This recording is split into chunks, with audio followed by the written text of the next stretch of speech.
Bismillahirrahmanirrahim. Baik, ibu-ibu, bapak-bapak yang dirahmati oleh Allah Subhanahu wa taala, setelah kita tahu bahwa semua nabi memiliki mukjizatnya masing-masing dan Nabi Muhammad SAW memiliki mukjizat yaitu Al-Qur'an, di mana Al-Qur'an disebut mukjizat karena beberapa alasan yang tadi.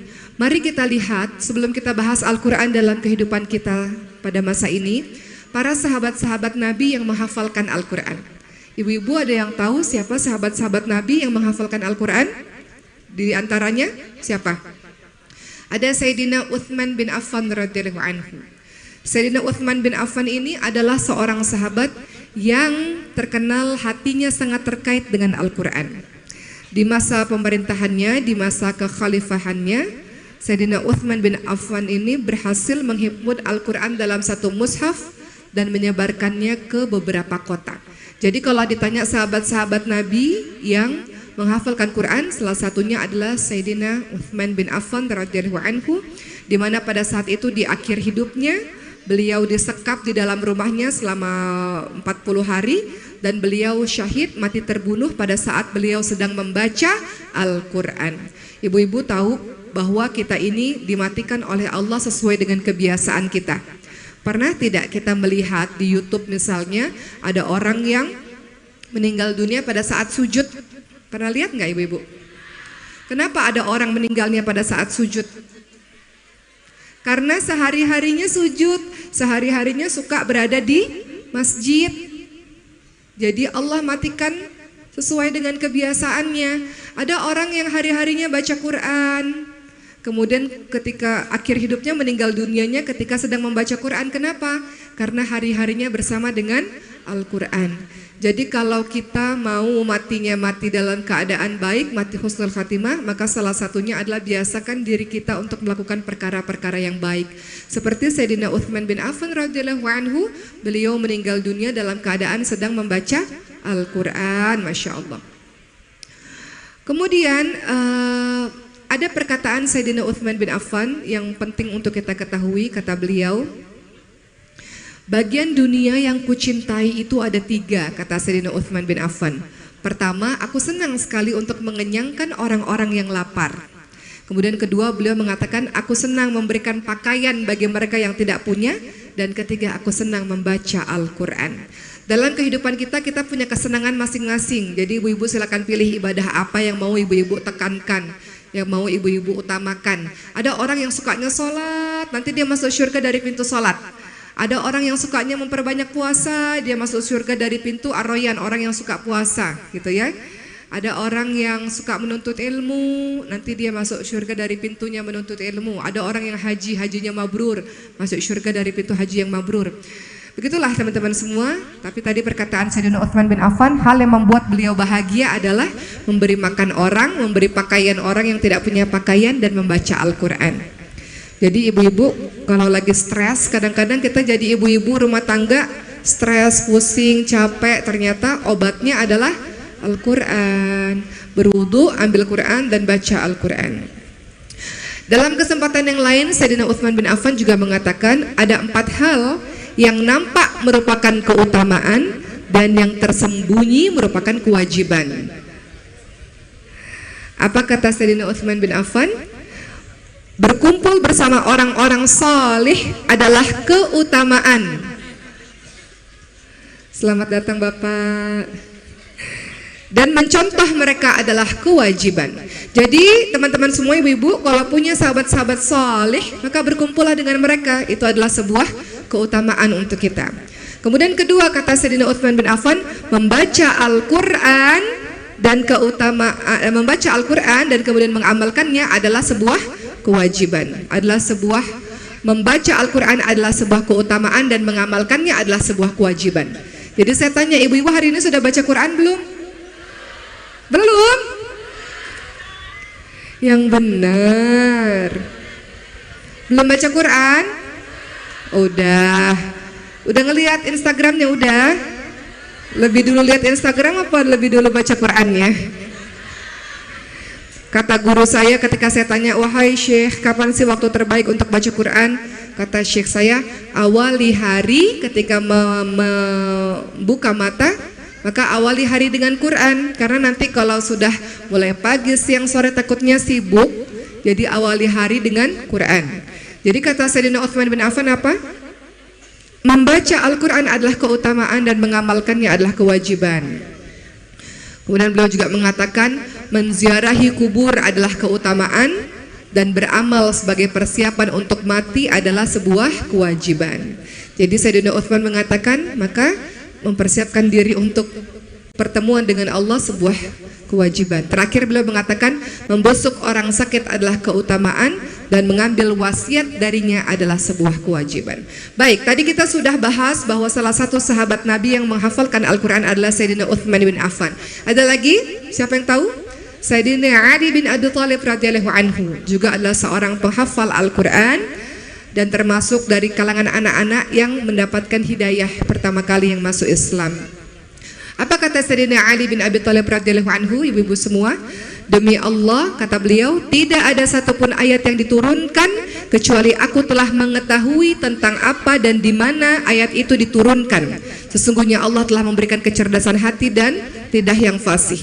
Sayyidina Ali bin Abi Thalib mengajarkan pada kita, ternyata untuk membersamai Al-Quran yang menjadi pedoman bagi kehidupan kita, Al-Quran tidak hanya sekadar dibaca, tapi juga Al-Quran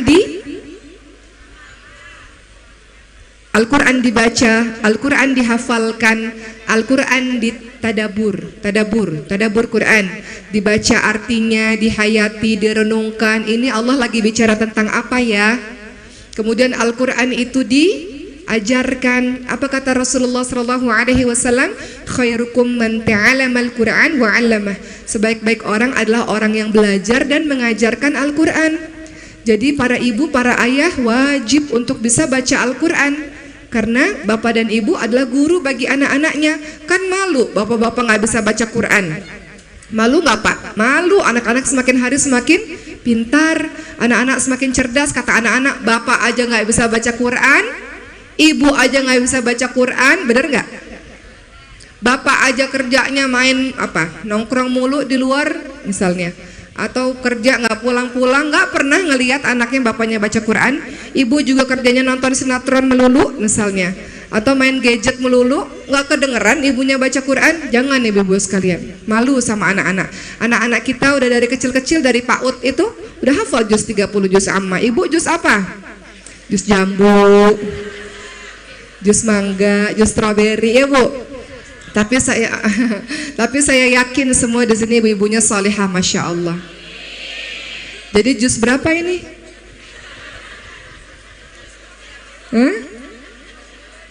Juz berapa? Juz 30. Alhamdulillah.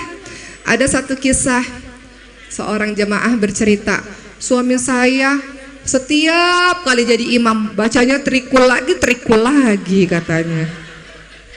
Kalau nggak kulhu, kula'udzu birabbil falaq, kula'udzu birabbin nas, itu mulu.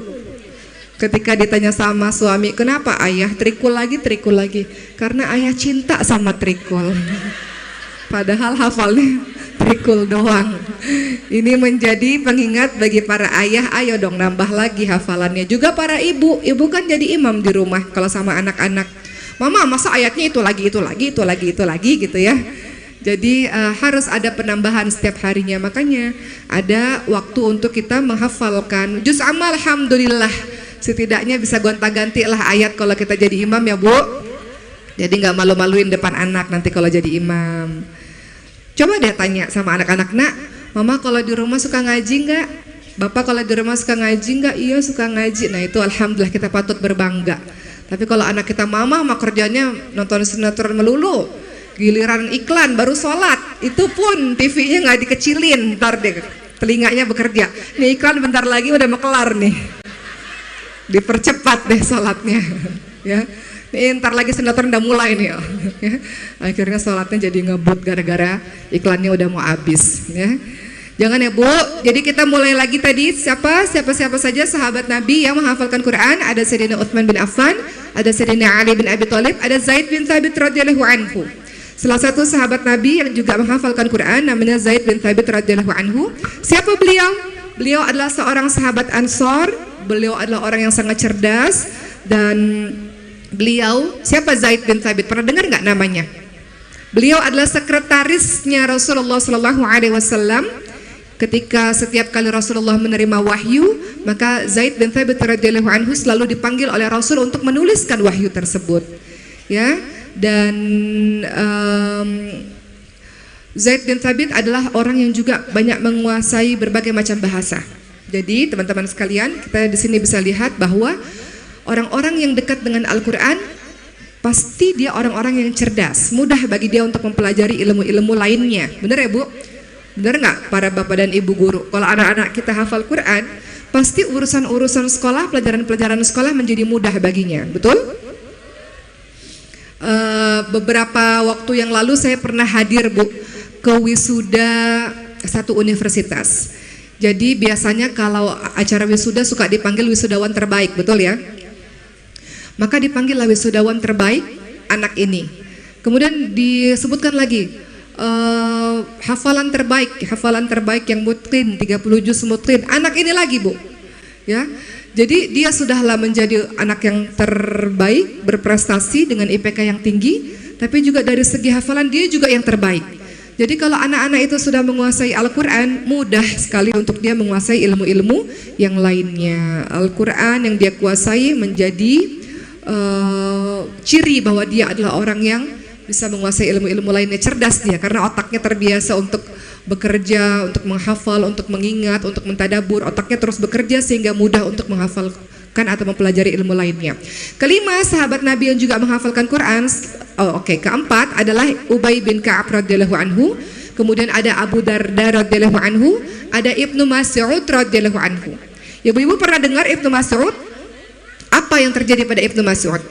Suatu ketika Ibnu Mas'ud radhiyallahu anhu pernah memanjat pohon, ibu-ibu sekalian. Kemudian para sahabat-sahabat melihat betisnya, melihat kakinya Abdullah bin Mas'ud yang sangat kecil dan sangat kurus. Sehingga sahabat pun ketika melihat kakinya Abdullah bin Mas'ud sangat tertawa terbahak-bahak. Maka Rasulullah SAW pun bertanya, apa yang kalian tertawakan? Kalian mentertawakan kakinya Ibnu Mas'ud yang kecil, yang kurus? Kata Rasulullah apa?